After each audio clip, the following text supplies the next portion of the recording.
formerly incarcerated woman at FCI Dublin is speaking out, sharing her experience about what happened as the troubled facility was shutting down. She was released 2 weeks ago before the prison officially closed. KTVU's Christina Rendon tells us the woman now wants to be a voice for others.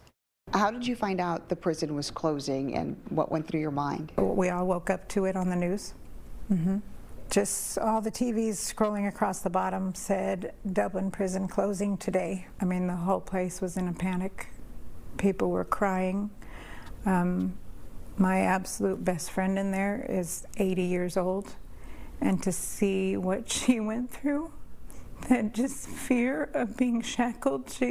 Was a self-surrender. She's never been handcuffed before. So to see what she went through over this, I can't explain it. Kendra Drysdale called it the most devastating news. Days earlier, she and others incarcerated at FCI Dublin had hope things would change with a special master appointed to oversee reforms. Immediately, they started shredding documents, like bags and bags of documents. Kendra, incarcerated for distribution of methamphetamine, says her case files were destroyed.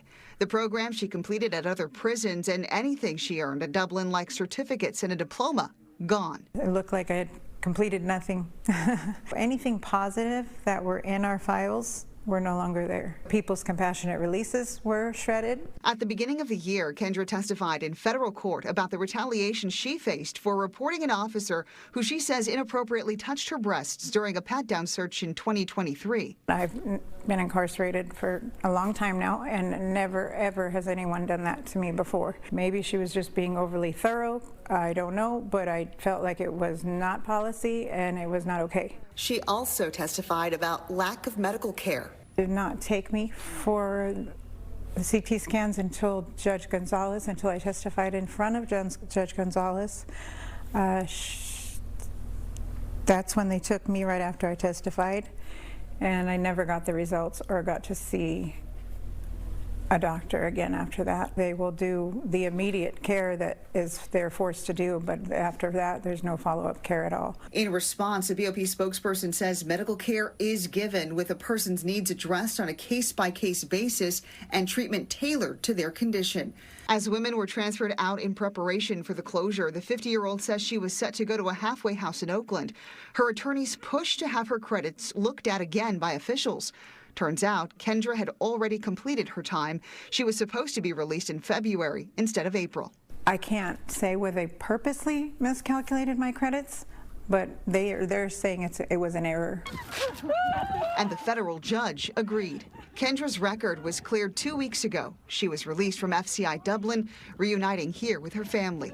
Though she was able to go home, she still thinks about the women who remain incarcerated. The idea that you don't know where you're going, you know you're going to be farther away from your family, there's no chance of visits any longer.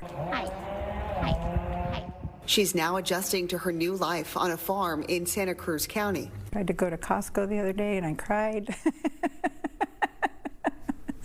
It's overwhelming, but my family's helping me through it. With freedom comes survivor's guilt. I am blessed, and that's where the guilt comes in, because I am very blessed. I felt like it's not fair for me to be home when they're suffering so bad. Kendra is also pushing for accountability. The First Step Act, or FSA, allows people incarcerated in federal prison to earn time credits towards early release. And the Second Chance Act lets eligible people spend some of their final 12 months of their sentence in a community correctional facility or halfway house. The population of the BOP would decrease immensely. There's so many people right now in the BOP that are eligible for the Second Chance Act and that are not going home. The BOP told us all people in custody are regularly reviewed to ensure they're given the appropriate credits and placement in community settings when eligible. I have a family that loves me.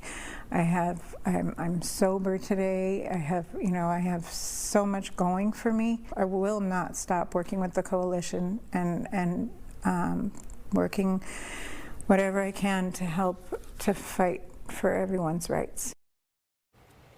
And again, that was our Christina Rendon reporting. For complete coverage of the FCI Dublin closure, just head to our website at ktvu.com.